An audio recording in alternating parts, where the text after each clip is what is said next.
کہا جاتا ہے کہ یورپ نے اپنا جو سامراجی جو منصوبہ تھا وہ شروع کرنے سے پہلے یہ ایک پسماندہ حالات میں موجود تھی۔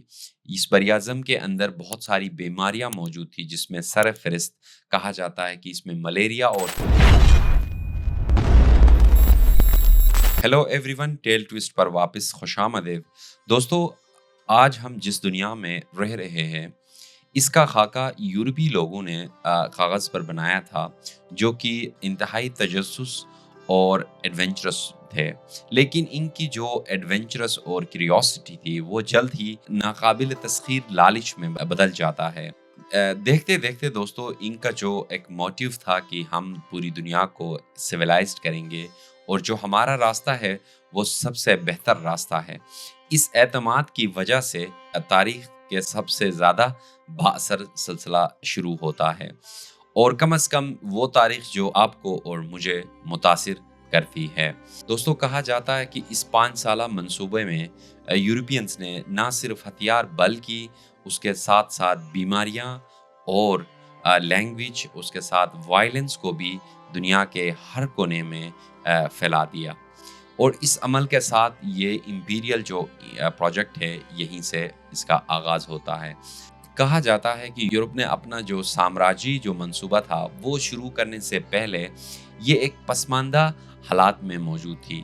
اس براعظم کے اندر بہت ساری بیماریاں موجود تھی جس میں سر فہرست کہا جاتا ہے کہ اس میں ملیریا اور چکن پاکس جیسے بیماریاں پھیل رہی تھی، اور غربت نے معاشرے اپنی لپیٹ میں رکھا تھا۔ اس وقت یورپ دنیا کی بڑی سلطنتوں کے ساتھ ترقی کی دوڑ میں سے کافی پیچھے تھی۔ اسی دوران جب یورپ اپنی پاورٹی میں تھا، ایک میزریبل کنڈیشن میں تھا، اس وقت دنیا کے دوسرے جو بڑے امپائرز، 3 بڑے امپائرز کہا جاتا ہے، وہ ایک خوشحال زندگی گزار رہے تھے، جس میں سر فہرست ہندوستان کہتے ہیں۔ ہندوستان میں ان کی قیمتی مسالے جن کو کہا جاتا ہے، جیسے کہ دار چینی، سینیمن اور بلیک پیپر کی دولت کی وجہ سے جانا جاتا تھا۔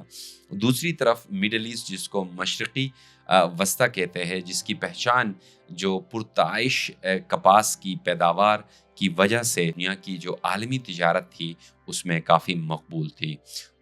تیسرے جانب دوستو چین تھا، جہاں پہ چائے اور ریشم اور دیگر جو نایاب اشیاء تیار ہوتی تھی، جس کی وجہ سے دنیا میں یہ بھی مشہور تھا۔ یورپ دنیا سے کافی آئسولیٹ تھا۔ جب اوٹامنز کا دور تھا، اوٹامن امپائر جب سٹرونگ ہوا تو اس کے بعد سے یورپ کی آئسولیشن اور بڑھ گئی، کیونکہ وہاں سے جو لینڈ کا جو راستہ تھا وہ یورپ کے لیے کافی آئسولیٹ تھا، اور بہت سارے امپائرز کراس کرنے کے بعد مڈل ایسٹ، ایشیا اور چائنا تک رسائی تھی، جس کی وجہ سے یورپ ہمیشہ سے آئسولیشن میں رہا ہے۔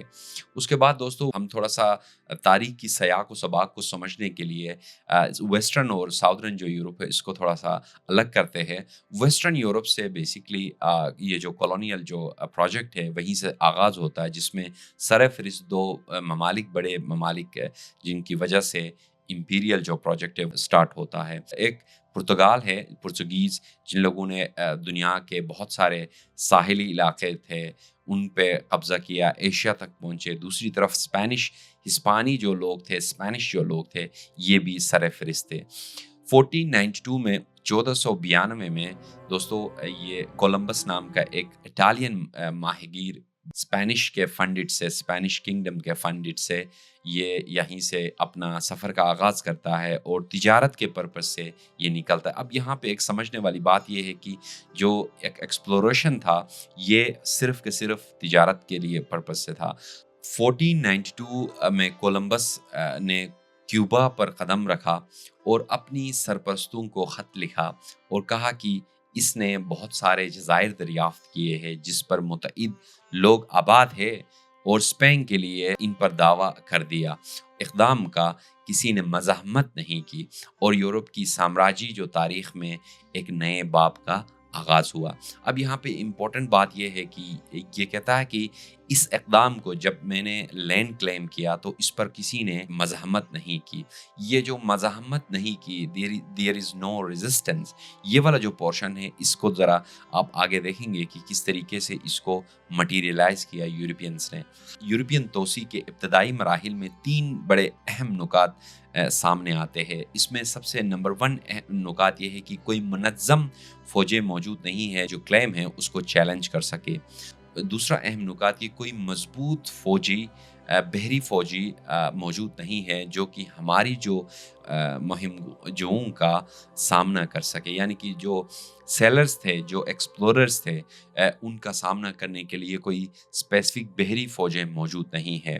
تیسرا جو اہم نکات ہے اس میں یورپی طاقتوں نے کم یا نہ ہونے والی مزاحمت کے ساتھ جرأت مندانہ دعوے کیے. جہاں پہ تیسرا جو امپورٹنٹ پوائنٹ ہے وہ اس میں جہاں جہاں ان کو لگا کہ ہمیں ہماری طاقت ہمارے کام آ سکتا ہے، جہاں جہاں ان لوگوں نے دعویٰ کیا وہاں پہ جب مزاحمت نظر نہیں آئی تو اس کو پرماننٹلی کولونائزڈ کر دیا. اسی طرح یہ 3 اہم نکات ہیں جس کے بیسس پہ یورپین کولونائزیشن، یورپین کا جو امپیریل پروجیکٹ ہے وہ یہیں سے سٹارٹ ہوتا ہے اور اسی کی وجہ سے ان کو کامیابی ملتی ہے. دوستو جلد ہی دوسرے جو یورپی ممالک تھے یہ بھی اسپین اور پرتگال کی نقش قدم پر چلتے ہیں. جب وہ اس کی خوشحالی دیکھتے ہیں تو اس کی نقش قدم پر چلنا سٹارٹ کر دیتے ہیں. اسی طرح 1600 کی دہائی کے آغاز میں ہی حالات اور بھی سنگین ہو جاتے ہیں.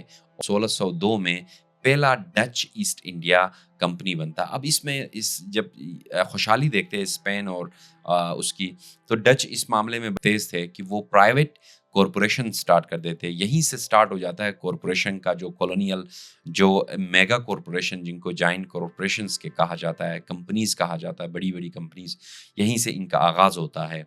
پرائیویٹ لوگوں کو فنڈ کیا جاتا ہے اور اسی پرائیویٹ فنڈنگ کی وجہ سے لوگ ملتے ہیں. اب اس میں ہوتا یہ کہ یہ لوگ ایسے کمپنیز بناتے ہیں جس میں شیئر ہولڈرز ہوتے ہیں. آپ نے تھوڑا پیسے دا. جو ماڈرن کمپنیز کا جو سٹرکچر ہوتا ہے وہ آپ کو ڈچ ایسٹ انڈیا کمپنی 1602 میں بھی نظر آتا ہے اور اس میں بہت سارے جو غریب فارمرز ہوتے ہیں ان کو بھی اس کی حصہ ملتا ہے. اسی طرح یہیں سے پہلا تجارتی جو ایک سفر ہوتا ہے یہ یہیں سے سٹارٹ ہو جاتا ہے.